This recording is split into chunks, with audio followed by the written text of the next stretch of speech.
Ya,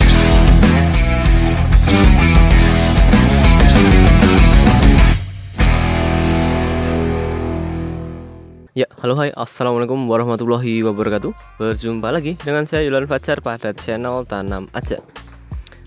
Ya teman-teman, apa kabar kalian semua? Semoga kalian semua dalam keadaan baik-baik saja.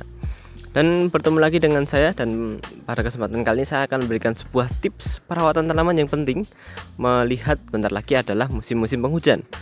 Nah, ini khusus kalian yang memiliki tanaman hias dan kalian khawatir apabila tanaman-tanaman hias milik teman-teman akan terkena hujan lalu mati atau membusuk. Nah, jadi saya akan memberikan tips-tips sederhana buat kalian bagaimana cara agar tanaman hias kalian tetap bisa bertahan hidup atau tetap tidak mati lah ya, terutama di musim penghujan ini.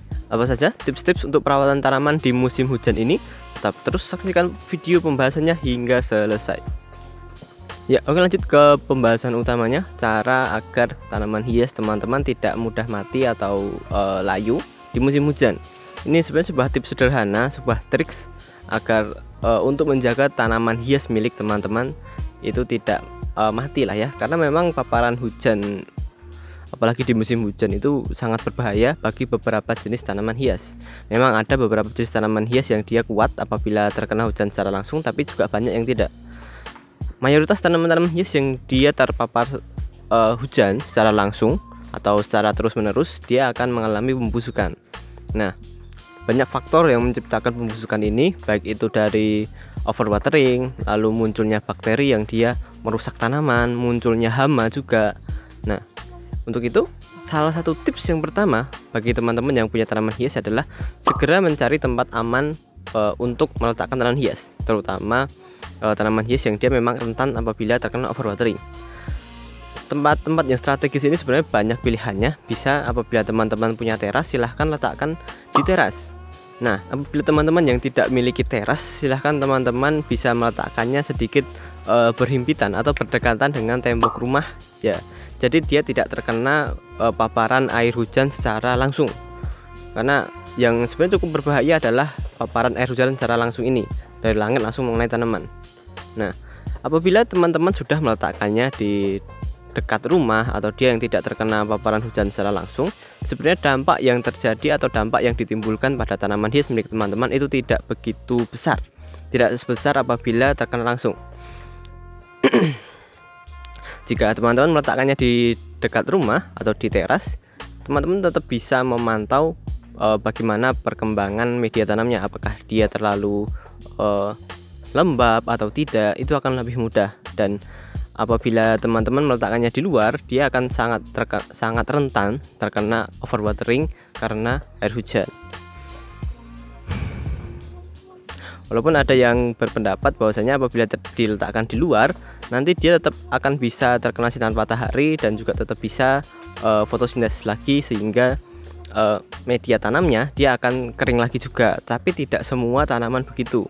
Ada tanaman-tanaman yang memang dia membutuhkan proses lama atau waktu lama untuk mengeringkan media tanamnya atau menyerap nutrisi di media tanamnya, sehingga apabila hujan terus-menerus dan sinar matahari pun juga tidak intens, itu malah akan memicu atau mudah memicu tanaman hias milik teman-teman itu mengalami pembusukan. Nah, jadi apabila teman-teman memiliki teras, saya sarankan untuk meletakkannya di teras saja atau diletakkan dekat dengan rumah lah, karena memang ini adalah salah satu tips yang paling sederhana untuk bisa mengamankan tanaman milik teman-teman.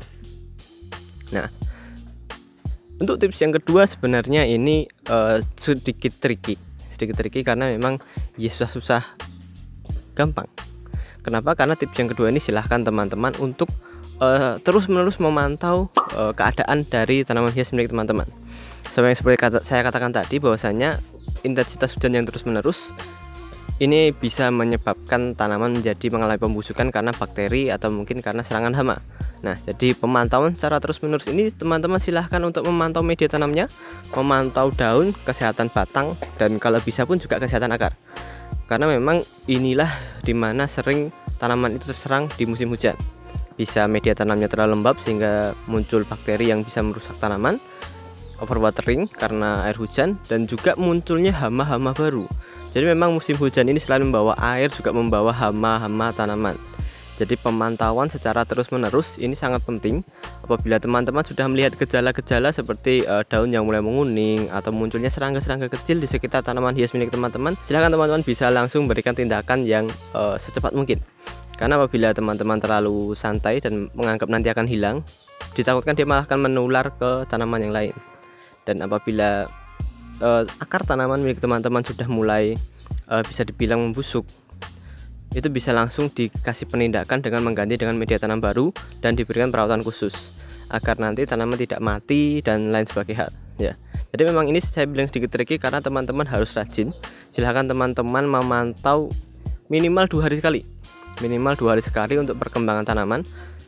Bisa mulai dari mengecek daun, mengecek akar, mengecek kelembaban media tanam ya. Jadi memang teman-teman harus telaten di tips yang ketiga ini. Lalu tips yang ketiga dan yang terakhir ini sebenarnya sedikit susah, tapi ini adalah tips yang paling praktis bagi saya, yaitu silahkan teman-teman menabung dan membuat sebuah greenhouse kecil. Nah, saya bilang ini sedikit sulit karena memang butuhkan modal. Jadi silahkan apabila teman-teman memiliki modal, silahkan teman-teman membuat tempat khusus yang memang itu diperuntukkan untuk meletakkan tanaman hias atau koleksi tanaman-tanaman hias milik teman-teman. Dengan teman-teman membuat sebuah greenhouse sederhana yang beratapkan dengan plastik UV dan lalu dilapisi dengan jaring paranet, itu sebenarnya sudah sangat cukup untuk menghindarkan tanaman hias milik teman-teman dari kerusakan apabila terjadi hujan. Karena setelah tanaman hias milik teman-teman tidak terpapar air hujan secara langsung, itu sudah pasti teman-teman bisa mengatur atau memantau secara spesifik keadaan tanaman hias milik teman-teman, mulai dari kesehatan akar, lalu media tanam, lalu daun, dan juga pengaturan atau penanganan hama itu akan jadi sangat lebih mudah. Dan memang ini membutuhkan banyak modal, tapi ini akan cukup worth it karena teman-teman semakin dapat meminimalisir dampak besar yang ditimbulkan dari air hujan. Nah, jadi silahkan 3 tips itu sebenarnya tips sederhana yang pasti teman-teman juga bisa melakukannya sendiri di taman, tapi emang teman-teman harus jeli karena apabila teman-teman terlalu santai ditakutkan nanti malah tanaman hias milik teman-teman akan menjadi korban. Karena memang sudah beberapa tanaman hias saya yang sebenarnya ini jenis tanaman yang dia cukup kuat apabila terkena hujan, tetapi karena saya jarang memantau, saya terlalu membiarkannya ya, ada beberapa yang membusuk juga. Jadi buat kalian yang punya tanaman hias atau koleksi tanaman hias yang harganya cukup lumayan, silahkan teman-teman juga menyisihkan uang milik teman-teman untuk membuat greenhouse ini, terutama yang terakhir, agar kalian lebih mudah mengatur air hujan dan juga keadaan media tanam atau keadaan tanaman. Nah ya, baik teman-teman, mungkin itu dulu untuk tips dan info yang dapat saya share pada kesempatan kali ini. Tetap terus saksikan video-video yang akan saya buat pada kesempatan berikutnya. Dan apabila kalian punya kritik, saran, pertanyaan, dan lain-lain, silahkan kalian bisa tulis di kolom komentar. Saya akan berusaha untuk menjawabnya. Dan kalian juga bisa follow sosial media saya yang lain. Saya juga ada di Instagram, silahkan di follow juga, yaitu di IG-nya @ta_gardenlab. Di IG tersebut saya juga memberikan beberapa info dan tips di dunia tanaman. Banyak sekali, tidak hanya tentang perawatan tanaman hias, tapi juga info-info pengetahuan umum tentang dunia tanaman itu sendiri. Ya, jangan lupa untuk di follow ya. Terima kasih buat kalian yang sudah follow dan sudah nonton video ini hingga selesai. Sekian dari saya, terima kasih. Wassalamualaikum warahmatullahi wabarakatuh. Jangan lupa subscribe ya, dan like dan share video ini apabila kamu suka.